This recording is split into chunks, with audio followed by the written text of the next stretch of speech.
Kam gapirishning 7 foydasi. Birinchisi, sirlaringizni oshkor qilmaysiz. Bu esa odamlar orasida erkin yurishingizni ta'minlaydi. Ikkinchisi, ahmoqona gaplardan tiyilasiz.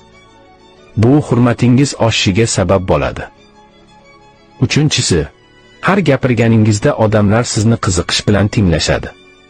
Bu esa odamlarni boshqara olish qobiliyatingizni oshiradi. To'rtinchisi, odamlar sizni o'rganishi qiyinlashadi. Bu esa sizni yanada sirli qiladi. Beshinchisi, ko'proq professional va malakaliroq ko'rinasiz. Bu esa o'zingizga bo'lgan ishonchni orttiradi. Oltinchisi, odamlar sizni yanada yetuk va dono deb bilishadi. Va har sohada sizni fikringizni bilishga harakat qilishadi. Yettinchisi, eng muhimi odamlar hurmat bilan o'z chegarasida gaplashadi. Bu esa jamiyatdagi mavqeingizni oshiradi.